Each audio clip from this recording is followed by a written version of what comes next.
En los últimos años hemos empezado a escuchar una idea cada vez más repetida, que la inteligencia artificial no solo puede calcular, predecir o recomendar, sino que también puede entendernos, que puede leer nuestras emociones, detectar nuestro estado de ánimo y en cierto sentido conectar con lo que sentimos. Plataformas que dicen saber si estamos tristes por cómo escribimos, algoritmos que aseguran detectar nuestro entusiasmo, enojo o empatía con base a nuestro tono de voz. Sistemas que prometen medir emociones para mejorar contrataciones, terapias, atención al cliente o relaciones humanas. A esto se le ha llamado inteligencia artificial emocional. Pero aquí aparece una pregunta incómoda y a la vez necesaria. ¿Estamos hablando de máquinas que realmente comprenden nuestras emociones o solo de sistemas que reconocen patrones y los etiquetan con nombres humanos?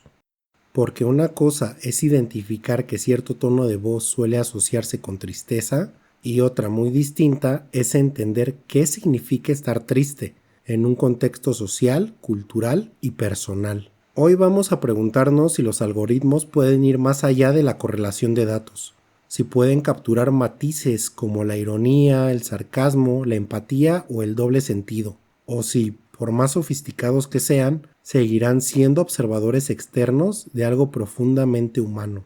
No para demonizar la tecnología, sino para entender qué promete, qué realmente hace y dónde están sus límites. Antes de preguntar si una máquina puede entender nuestras emociones, hay que detenernos en algo más básico. ¿Qué es exactamente una emoción? Durante mucho tiempo se pensó que las emociones eran respuestas automáticas y universales. Estímulo, reacción, emoción.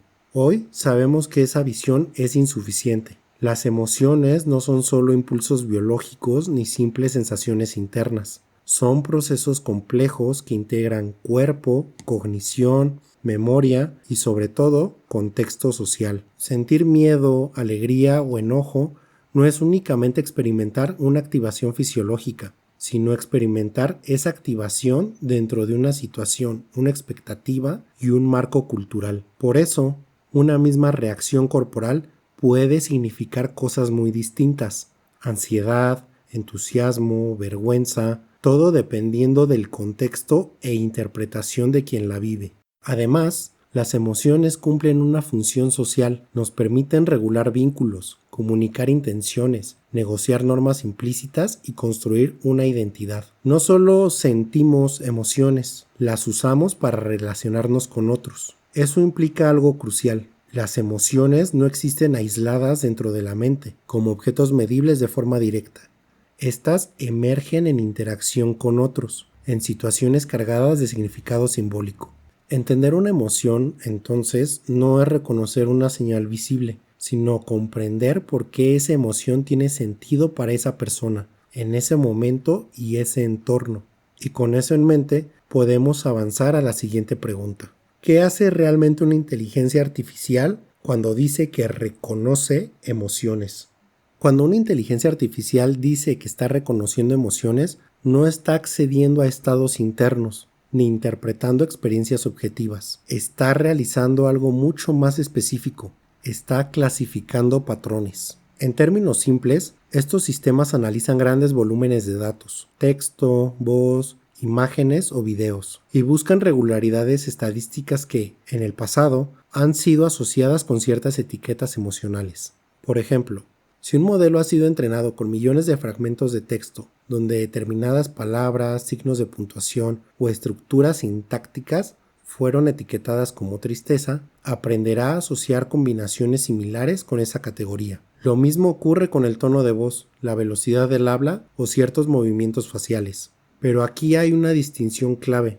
El sistema no sabe qué es la tristeza, solo sabe que ciertos patrones tienden a aparecer cuando los humanos dicen estar tristes. Esto significa que la IA no interpreta emociones, infiere probabilidades. Dado un conjunto de señales, calcula qué etiqueta es estadísticamente más probable. Además, estos modelos dependen completamente de sus datos de entrenamiento. Si los datos son culturalmente homogéneos, incompletos o sesgados, el sistema heredará esos límites. Una expresión considerada neutra en una cultura puede ser clasificada como negativa en otra. Un tono irónico puede ser leído como enojo. El silencio puede interpretarse como desinterés cuando en realidad es respeto.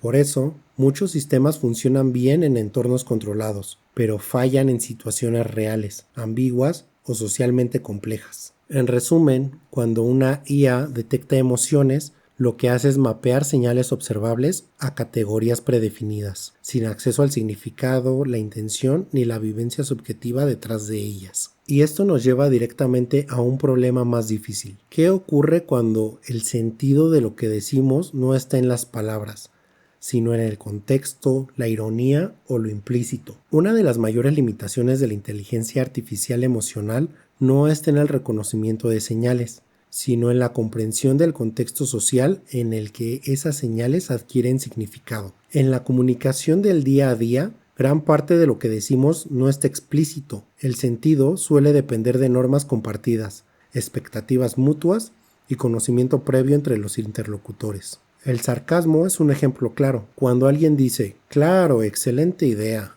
con un tono determinado, las personas no analizamos solo las palabras ni la entonación de forma aislada. Interpretamos la frase a partir de la situación, la relación entre las personas, lo que ocurrió antes y lo que sería razonable esperar después. La IA, en cambio, tiende a fragmentar la experiencia. Analiza texto, tono o expresión facial como variables separadas y luego intenta combinarlas. Pero el significado social no emerge de la suma de las señales, sino de cómo esas señales funcionan dentro de una situación concreta. Esto se vuelve aún más evidente con normas implícitas. El mismo silencio puede significar desacuerdo, incomodidad, respeto o reflexión profunda. Para un sistema automático, el silencio es solo ausencia de datos. Para un humano, es información cargada de sentido. Además, muchas emociones sociales no se expresan directamente. La cortesía, la ironía suave, el humor incómodo o la empatía contenida funcionan precisamente porque no son literales. Son formas de decir algo sin decirlo. El problema es que estos significados no están inscritos de manera estable en los datos. Cambian según el grupo social, la cultura, el momento histórico y la relación entre las personas involucradas. Por eso, incluso modelos muy avanzados pueden parecer emocionalmente competentes en interacciones simples, pero fallan cuando la comunicación requiere leer entre líneas. No porque les falte potencia computacional, sino porque no participan del mundo social que da origen a estos significados. Y esta limitación nos lleva a una cuestión más profunda. Si una máquina no comparte experiencia, vulnerabilidad ni relación con otros, ¿puede realmente ser empática o solo imitar la forma externa de la empatía? La empatía suele mencionarse como la prueba definitiva de la inteligencia emocional avanzada. Pero antes de atribuirla a una máquina, es necesario precisar qué entendemos por empatía. La empatía no es simplemente responder de forma adecuada ante la emoción de otro. Implica reconocer que el otro es un sujeto con experiencia propia y que esa experiencia merece consideración en sí misma. En términos simples, la empatía involucra 3 dimensiones, una perceptiva, una cognitiva y una afectiva. Percibimos el estado del otro, lo interpretamos dentro de un contexto y somos emocionalmente afectados por esa comprensión. La inteligencia artificial puede simular con bastante eficacia las dos primeras. Puede detectar señales, inferir estados probables y generar respuestas socialmente aceptables, pero carece de la tercera dimensión. No hay una experiencia afectiva, ni implicación, ni vulnerabilidad. Cuando una IA responde con frases empáticas, no lo hace porque algo le importe, sino porque ese tipo de respuesta ha demostrado ser funcional en interacciones previas. Esto plantea un riesgo sutil: confundir empatía funcional con empatía vivida. Una respuesta puede sonar comprensiva, cálida y adecuada, sin que exista comprensión genuina del sufrimiento, la alegría o el conflicto del otro. En contextos cotidianos, esto puede parecer irrelevante, pero en ámbitos como la salud mental, la educación o el trabajo emocional, la diferencia es crítica. La empatía no es solo una herramienta comunicativa, es una relación que implica responsabilidad, límites y consecuencias morales. Una máquina puede imitar la forma externa de la empatía, pero no puede asumir la carga ética que esa relación conlleva. Y esto nos obliga a hacer una pregunta incómoda. Si una IA puede parecer empática sin serlo, ¿qué tipo de vínculo estamos realmente construyendo con ella? La inteligencia artificial emocional no es una especulación futura. Ya se utiliza o se intenta utilizar en contextos concretos donde las emociones tienen consecuencias reales. Por ejemplo, en el área de recursos humanos existen sistemas que analizan expresiones faciales, tono de voz o lenguaje corporal durante las entrevistas para inferir rasgos como la motivación, estrés o ajuste cultural. El problema no es solo ético, sino conceptual. Asume que estas señales representan estados internos estables, cuando en realidad pueden reflejar nervios, normas sociales o diferencias culturales. En educación, algunos modelos buscan detectar atención, aburrimiento o frustración a partir de gestos o comportamiento frente a una pantalla. Esto puede derivar en decisiones pedagógicas automatizadas basadas en interpretaciones frágiles del estado emocional del estudiante. En marketing y consumo, la lectura emocional se utiliza para personalizar mensajes, optimizar anuncios o anticipar decisiones. Aquí el riesgo es la instrumentalización de la emoción, reducida a una variable más para influir en la conducta. El caso más delicado aparece en la salud mental y atención emocional.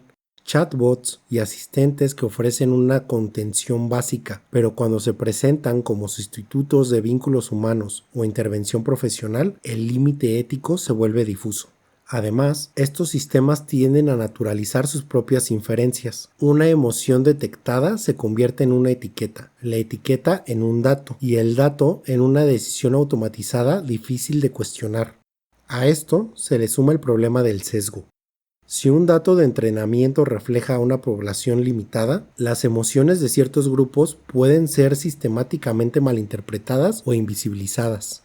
El dilema central no es si la tecnología es útil, que en muchos casos lo es, sino qué autoridad le otorgamos a la IA para interpretar la experiencia humana. Porque cuando una máquina define cómo te sientes, no solo describe una emoción, interviene en cómo eres tratado, evaluado o escuchado. Después de todo, la pregunta ya no es si la inteligencia artificial puede detectar emociones con cierta precisión. Eso en muchos contextos ya ocurre. La pregunta real es otra. ¿Estamos dispuestos a llamar comprensión emocional a un proceso que no implica experiencia, intención ni relación social? La inteligencia artificial puede modelar comportamientos emocionales, anticipar respuestas probables y generar interacciones que se sienten naturales. Pero eso no equivale a entender lo que significa estar alegre, avergonzado o herido en un mundo compartido con otros. No porque la tecnología sea deficiente, sino porque las emociones humanas no son solo información procesable. Son parte de una vida vivida, situada y vulnerable. Esto no invalida el uso de la IA en contextos emocionales. Puede ser una herramienta útil, incluso valiosa, siempre y cuando no le atribuyamos capacidades que no tiene, ni deleguemos en ella responsabilidades que son humanas. Tal vez el riesgo no esté en que las máquinas finjan entendernos, sino en que nosotros aceptemos esa simulación como suficiente. Así que la pregunta con la que vale la pena quedarse no es si la IA puede sentir como nosotros, sino si queremos acostumbrarnos a ser comprendidos solo en términos de patrones.